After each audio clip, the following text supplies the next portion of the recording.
اللہ، وہ بے نیاز اور صمد اللہ، حیاؤں والا اللہ کفر کو مہلت دیتا آیا، شرک کو مہلت دیتا آیا، بت پرستی کو مہلت دیتا آیا، نہیں مہلت دی تو بے حیائی کو نہیں دی۔ جب قومیں بے حیا ہوئیں اور ناچ گانا عزت بن گیا، زنا فیشن بن گیا، عورتیں کپڑوں سے باہر آ گئیں، مرد آوارہ ہو گئے، تو پھر اللہ نے زمین کو ہلایا۔ اللہ نے بے حیاؤں کو مہلت ہمیشہ تھوڑی دی ہے۔ مشرق اور مغرب کے سر سے حیا کی چادر اتر چکی ہے، ان کی تو اتر گئی تھی، وہ ہماری بھی اتارنے کے چکر میں ہیں، ان کی تو اتر گئی تھی، وہ ہماری بھی اتارنے کے چکر میں ہیں۔ اور جس دن اللہ کا نظام چلے گا اور اسے کوئی روک سکتا ہے؟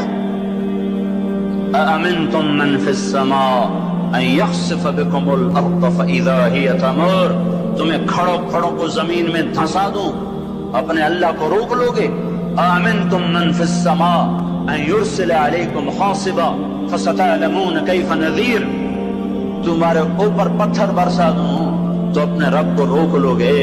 وَلَقَدْ كَذَّبَ الَّذِينَ مِن قَبْلِهِمْ فَكَيْفَ كَانَ نَكِيرٌ، تم سے پہلوں نے جھٹلایا، تیرے رب نے پکڑ کے دکھایا، کچھ تو عبرت کی نظر سے دیکھو۔ موہنجو داڑو چلو بہت دور ہے، ٹیکسلا کیوں نہیں چلے جاتے ہو؟ یہ گندھارا کی تہذیب پہ کیوں نہیں کھڑے ہو کہ تم غور کرتے ہو؟ ان کے ٹوٹے مکان، ان کی دفن شدہ تہذیبیں اور ان کے ویران حویلیاں، موہنجو داڑو کی تہذیب، ہڑپا کی تہذیب، یہ تو میرے دیش کے اندر ہے، مجھے باہر نہیں جانا پڑے گا، مجھے روم کے کھنڈر دیکھنے کے لیے اٹلی جانے کی ضرورت نہیں ہے، اردن جانے کی، ترکی جانے کی ضرورت نہیں ہے، یہی کھنڈر بتا رہے ہیں۔ میں بھی کبھی کسی کا سر پر غرور تھا۔ یہ اللہ نے تہذیبوں کو کھنڈر کب بنایا؟ نافرمان ہوئے۔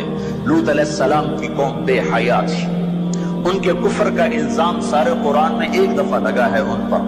جب بھی نبی کہتا تھا تم غلطی کرتے ہو تو، اور انبیاء ان پر کفر کا تم کیوں اللہ کا انکار کرتے ہو، تم کیوں اللہ کا انکار کرتے ہو؟ لوط علیہ السلام کو لوط علیہ السلام نے اللہ نے صرف ایک دفعہ کہا کہ یہ کفر کرتے ہیں، باقی ہر دفعہ جتنی دفعہ اللہ نے ان پر لعنت کی تو کہا تم کیسے بے حیا ہو، یہ تم کیا کام کرتے ہو، تم کیسے بے حیا ہو، تم مردوں سے شہوت پوری کرتے ہو۔ ما سبقکم بها من احد من العالمین، اس ظالموں تم سے پہلے یہ گندا کام کسی نے نہیں کیا، یہ تم کیا کر رہے ہو؟ جب دھرتی پر یہ کام لوط علیہ السلام کی قوم کا عمل جب دو آدمی کرتے ہیں تو اس جگہ کے فرشتے اٹھ کر اوپر چلے جاتے ہیں کہ ابھی اللہ نے زمین کو ہلایا اور ابھی ہلایا اور ابھی عذاب آیا اور ابھی عذاب آیا۔ تو لوط علیہ السلام کی قوم پہ اللہ نے 4 عذاب پھینکے ہیں کٹھے، اور 5واں زلزلہ۔ پہلے آیا زلزلہ، پھر آئی فرشتے کی چیخ، پھر اوپر پڑی پتھروں کی بارش، پھر ان کے چہرے، ان کی آنکھیں گئی دھسا دی گئیں، اور پھر ان کو اللہ نے یوں اٹھایا اور پلٹا کے یوں مارا۔ فجعلنا عالیہا سافلہا وامطرنا علیہا حجارۃ من سجیل منضود مصومۃ عند ربک وما ہی من الظالمین ببعید۔ اور عجیب بات بتاؤں، پتھروں پہ نام لکھ کے تھے، یہ پتھر فلاں خبیث کے سر پہ پڑے گا، یہ فلاں بدبخت کے سر پر پڑے گا۔ لوط علیہ السلام کی بیوی ایمان نہیں لائی تو اللہ تعالیٰ کے فرشتوں نے کہہ دیا تو بچ جائے گا، تیری بیوی کے سر پہ پڑے گا پتھر۔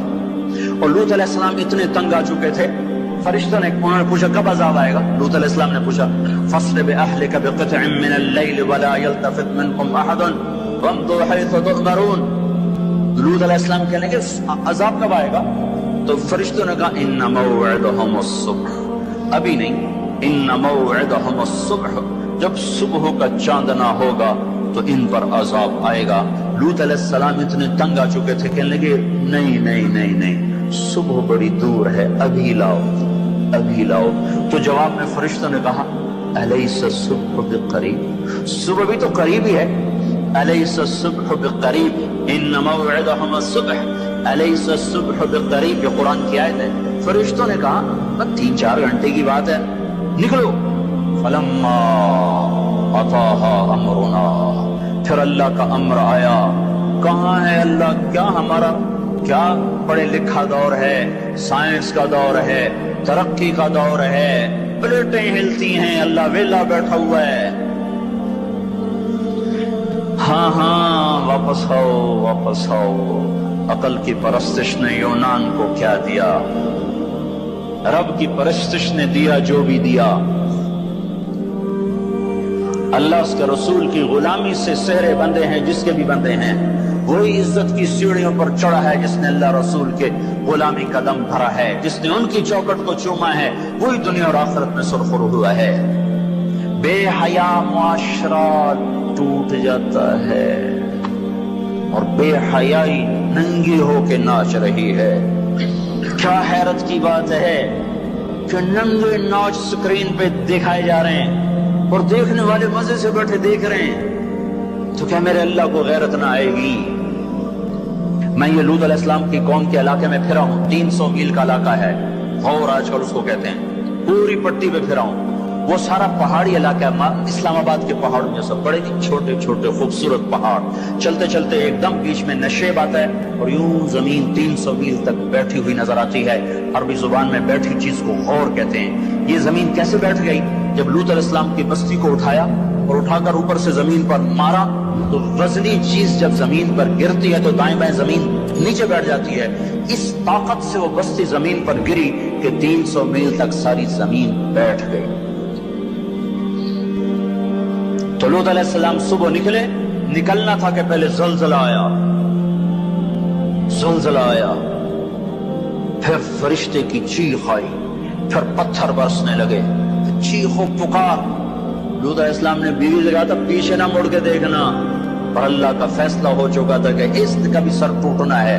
تو چلتے چلتے بس وہ نہیں رہ سکی، ذرا یوں اتنی کو گردن ٹیڑھی ہوئی تھی تو اوپر سے پتھر آیا اور اسے بھوسا بنا کے پھینک دیا۔ تو میرے بھائیو، ہم سب خطرے کی لپیٹ میں ہیں، باری لگ چکی ہے، نمبر بنمبر، نوبت بنوبت یہ ہوگا۔ یا لوگ توبہ کریں گے یا اللہ کی نشانیاں کھل کے آئیں گی۔ جب یہ ہوگا، جب یہ ہوگا، جب میری امت گانے بجانے کو جو قومیں گانے بجانے میں ڈوبتی ہیں وہ ہلاک ہو جاتی۔ چلو میں کہتا ہوں وہ جو قرآن بھی پرانی کتاب اور حدیثیں بھی پتہ نہیں ہیں کہ نہیں ہیں۔ کتنا ایک طبقہ ہے جاہلوں کا جو یہ بھی کہتا ہے وہ اقبال کو تو مان لو تمہارا شاعر مشرق ہے، حکیم الامت کا لقب پایا ہے۔ 1996 میں انڈونیشیا جماعت میں گیا تھا تو وہاں کا جنرل حبیبی تھا مسلمانوں کا لیڈر، اس سے ملاقات پر اس نے کہا کہ آپ کے شاعر اقبال کی پوئٹری کو ہم نے اپنی زبان میں ٹرانسلیٹ کر کے اپنے نوجوانوں میں جذبہ پیدا کیا۔ میں نے کہا ہماری قوم تو اس کی قدر نہ کر سکی، 100 سمندر پار کی قوم اس کی شاعری سے انقلاب لے آئے۔ کوئی انہیں گانوں سے ہی فرصت کوئی نہیں۔ تو اقبال نے کیا کہا تھا؟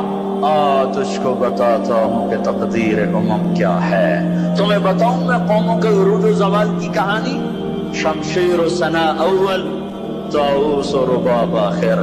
جب وہ اٹھتی ہیں عزت کے زینوں پر تو نیزوں کی کھڑکھڑاہٹ اور تیروں کی سنسناہٹ اور تلواروں کی جھنکار ان کا نغمہ ہوتا ہے، اور جب وہ ذلت کے گڑھوں میں گرتی ہیں اور پستیوں میں گرتی ہیں تو پھر تان سین ان کا بڑا آدمی بن جاتا ہے، پھر تان سین کے قصیدے پڑھے جاتے ہیں، پھر گلوکاروں کو فنکار بنایا جاتا ہے، پھر ناچنے والیوں کو فنکارہ بنایا جاتا ہے۔ ہائے ہائے ہائے ہائے، 6 لاکھ کو کیا جواب دو گے؟ پاکستان کے عوام کے کو 3 ہستیوں کا سامنا ہے، ساری دنیا کو 2 کا سامنا، ایک اللہ کا ایک اس کے رسول کا۔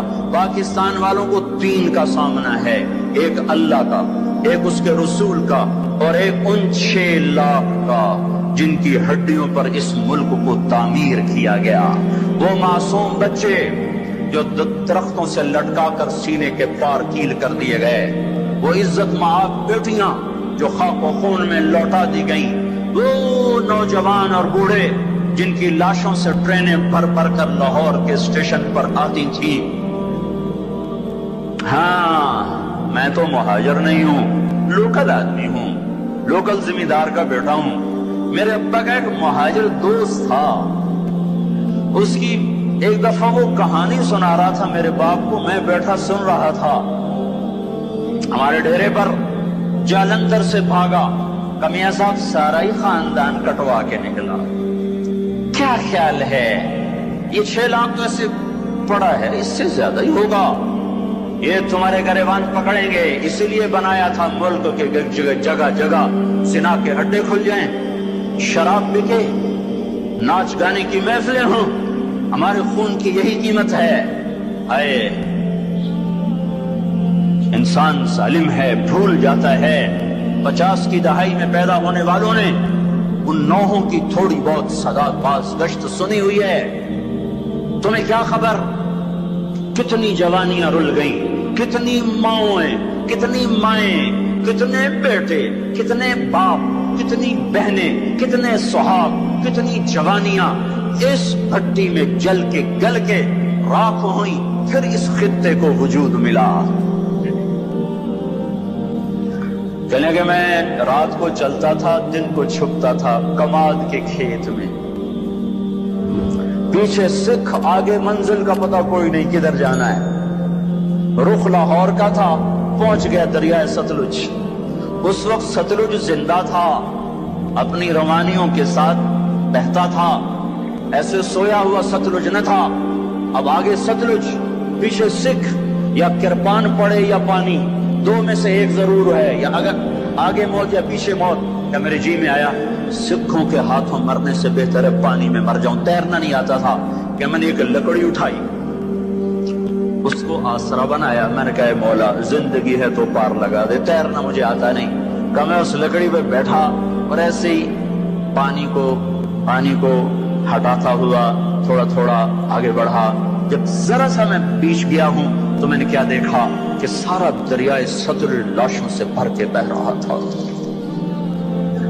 ان کو پانی نے کفن دیا, انہیں ستلج کی مچھلیوں نے قبر دی. یہ تم سے پوچھیں گے, بددانتوں سے پوچھیں گے, ظالموں سے پوچھیں گے, ان ناچنے والوں سے پوچھیں گے, اور یہ ناچ کی محفلیں سجانے والوں سے پوچھیں گے ہماری ہڈیوں کی کیا قیمت ہے, ہمارے خون کی کیا قیمت ہے. کاش تم اپنی تاریخ ہی پڑھ لیتے. تاریخ اسلام چھوڑ دو, لمبا موضوع ہے. تاریخ پاکستان پڑھ لو, اور نہیں تو نسیم حجازی مرحوم کی خاک و خون پڑھ لو. میں نے اسکول لائف میں خاک و خون پڑھی تھی. 1 مہینہ میں روتا رہا تھا. میرا ایک بھانجا تھا, اس نے حفظ کیا, داڑھی مڈا دی. مجھے بڑا غم کہ یہ اس نے ظالم نے کیا ظلم کیا. اس نے کہیں خاک و خون پڑھی, اس نے ایسی توبہ کی, داڑھی بھی رکھ لی, پتلون بھی چھوڑ دی.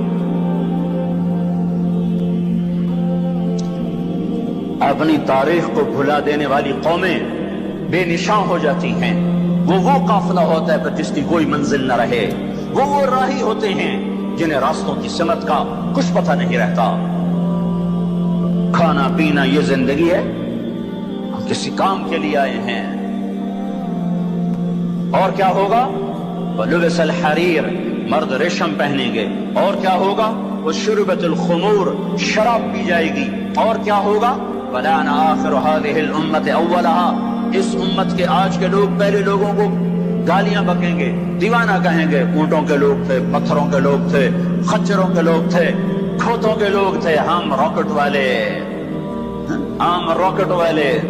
اور تمہارا نبی گدھے پہ سوار رہا ہے.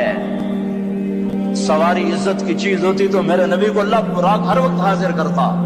اللہ کے نبی کے 2 گدھے تھے, ایک کا نام عفیر تھا, ایک کا نام یعفور تھا. آپ کبھی اس پہ سوار ہوتے, کبھی اس پہ سوار ہوتے. پھر آپ نے خچر پر بھی سواری کی ہے, ایک کا نام دلدل تھا, ایک کا نام فضہ تھا. پھر آپ نے اونٹنی پر بھی سواری کی ہے, ایک کا نام عصبہ تھا, ایک کا نام شہبہ تھا, ایک کا نام جدعا تھا, ایک کا نام قصوا تھا. پھر آپ نے ایک اونٹ پر بھی سواری کی ہے, اس کا نام عسکر تھا. پھر آپ نے امت کے مالداروں کو بھی گنجائش دے دی. آپ نے گھوڑوں پر بھی سواری کی ہے, وہ چھوٹے موٹے گھوڑے بڑے عالی شان. ایک گھوڑے کا نام ورد تھا, ایک کا نام یعصوب تھا, ایک کا نام یعقوب تھا, ایک کا نام مرتجل تھا, ایک کا نام سکب تھا, ایک کا نام سبحہ تھا, ایک کا نام لزاز تھا, ایک کا نام طراز تھا. یہ سارے حسین گھوڑے تھے جن پر آپ نے کبھی کبھی سواری فرمائی کہ اگر میری امت کا کوئی مالدار اچھی سواری رکھنا چاہے تو میں گنجائش دیتا جاؤں کہ میں صرف غریبوں کا نبی نہیں ہوں، مالداروں کا بھی نبی ہوں۔ یہ جب سب کچھ ہوگا، میں ساری کو ایک دفعہ دوبارہ دہراتا ہوں، عزت تو خزل فیعد ولا، جب حکومت کے کارندے بددیانت ہو جائیں گے، خزانہ خود لوٹ لیں گے، بالامانت مغنما، عوام بھی بددیانت ہو جائیں گے، امانت کھا جائیں گے، والزکات مغرما، زکات دینے والے زکات دینا چھوڑ دیں گے، وہ تو علم لغیر الدین، علم دین دنیا کمانے کے لیے ہوگا، وَأَطَاعَ الرَّجُلُ زَوْجَتَهُ، لوگ بیویوں کے فرما بردار، وَأَقَّ أُمَّهُ، ماؤں کے نافرمان، وَأَدْنَا صَدِيقَهُ، دوست کا استقبال، وَأَقْصَى أَبَاهُ، باپ کو ذلیل و خوار کریں گے، وَصَادَ الْقَبِيلَةَ فَاسِقٌ، قبیلے کا سردار فاسق، وَكَانَ رَئِيسُ الْقَوْمِ أَرْذَلُهُمْ، حکومت نااہل انسانوں کے ہاتھ میں، وَأُكْرِمَ الرَّجُلُ مَخَافَةَ شَرِّهِ، ایک دوسرے کو سلام کریں گے بیچ میں نفرتیں چھپا کر، اور ظہرت وارتفعت الاصوات فی المساجد، اور مسجدوں میں لڑائیاں شروع ہو جائیں گی، وظہرت القینات والمعازف،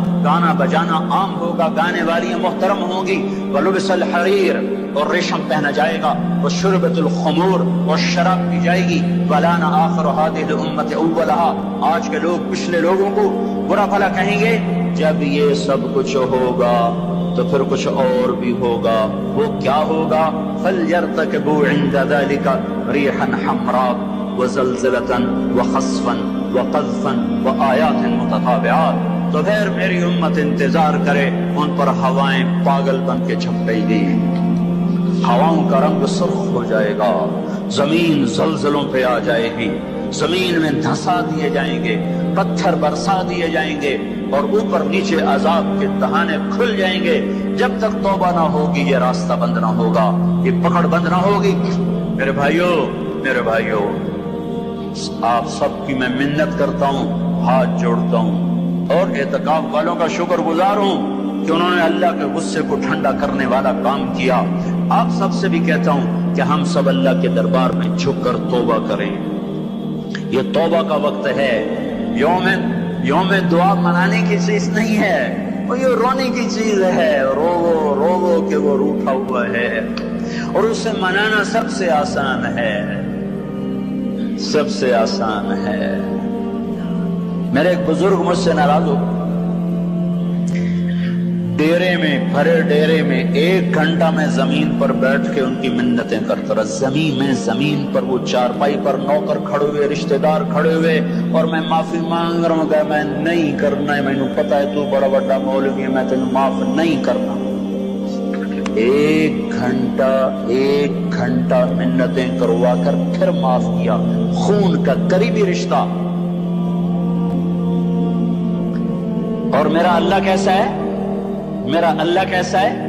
اے ہائے یا ابن آدم لو بلغت ذنوبك عنان السماء ثم استغفرتنی غفرت لك ولا ابالی، میرا بندہ حوصلے نکال لے گناہ کرنے کے، اتنے کر کے اسلام آباد کو نہ بھر، اتنے کر کے پاکستان کو نہ بھر، ہند و سندھ کو نہ بھر، 7 زمینوں کو بھر دے، پھر تہ بتہ گناہوں کو رکھتا جا، اور خلاؤں کو بھر دے، چاند تاروں کی روشنی چھین لے، سورج کو کالا کر دے اپنے گناہوں سے، اور اپنے گناہوں کو میرے آسمان کی چھت کے ساتھ آ کر پھنسا دے۔ اتنے گناہ کرنے کے بعد تو نے 1 دفعہ اگر کہہ دیا یا اللہ معاف کر دے تو میں سارے معاف کر دوں گا، ولا ابالی، کوئی ہے مجھے پوچھنے والا؟ مجھے کوئی پوچھ سکتا ہے کہ کیوں معاف کیا؟ مجھے کوئی پرواہ نہیں ہے۔ تم توبہ کرنے والے بنو، مجھے معاف کرنے میں دیکھو گے کوئی دیر نہ لگے گی۔ من تقرب الی تلقیتہ من بعید، ساری زندگی کٹ گئی عشق بتا میں، مومن سے چوک ہو گئی، یا ویسے شاعری کی ترنگ میں کہہ دیا آخر عمر میں کیا خاک مسلمان ہوں گے، آخر عمر تو بہت زیادہ ہے، آخری سانس میں بھی توبہ کر لے تو اللہ گلے سے لگا لے۔ جو اپنے گناہوں کا بوجھ لے کر ندامت کے آنسو بہاتا ہوا، بوجھل قدموں کے ساتھ اللہ کے گھر کی طرف بڑھتا ہے کہ آج اللہ کو منانے جا، آج اس سے صلح کرنے جا رہا ہوں، ماں کو منانے جاؤ وہ بات نہیں کرتی، باپ کو مناؤ وہ الٹا پٹائی کرتا ہے، بھائی کو منانے جاؤ وہ دروازہ نہیں کھولتا، اور رب کو منانے جاؤ کب کب کب؟ جب بال بال گناہوں میں جکڑا ہوا، جب رواں رواں گناہوں کا گٹر بنا ہوا، جب پیچھے مڑ کے دیکھو تو کوئی ایک کرن کہیں نیکی کی نظر نہ آتی ہو، سیاہیوں میں لتھڑا ہوا، گندگیوں میں ڈوبی ہوئی یا ڈوبا ہوا، لتھڑی ہوئی یا لتھڑا ہوا، غفلت میں زندگی گزارنے والی یا گزارنے والا، جب یہ بوجھل قدموں سے اللہ کی طرف بڑھتا ہے تو میرا اللہ کہتا ہے ٹھہرو، میں تیرے استقبال کے لیے عرشوں سے نیچے اتر کے خود آگے آ رہا۔ تلقیتہ من بعید، آؤ جی آؤ جی، ہم آگے نہیں بڑھ جاتے اپنے قریبی دوست کے لیے، آؤ جی آؤ جی۔ تو یہ کچھ میرا اللہ کہہ رہا ہے، جو توبہ کرنے میری طرف آتا ہے میں آگے بڑھ کے اس کا استقبال کرتا ہوں۔ ومن اعرض عنی نادیتہ عن قریب، جو مجھ سے روٹ جاتا ہے اس کو خود قریب جا کے بلاتا ہوں۔ الی این اولک رب غیری، میرا بندہ کو مجھ سے پیارا رب تیرے پاس ہے؟ کہاں جا رہے ہو؟ جس سے ماں نافرمان بچے کو کہتی کہاں جا، جاہل تھے، جانور تھے، اور جب انسانیت کا شعور آیا تو وہ اٹھ کے اللہ کے پاس چلے گئے۔ اور تمہارے ہیں تو قدر کر لو، میں تو محروم ہوں ان دونوں سے، تمہارے زندہ ہیں تو قدر کرو ورنہ کف افسوس ملتے رہو گے۔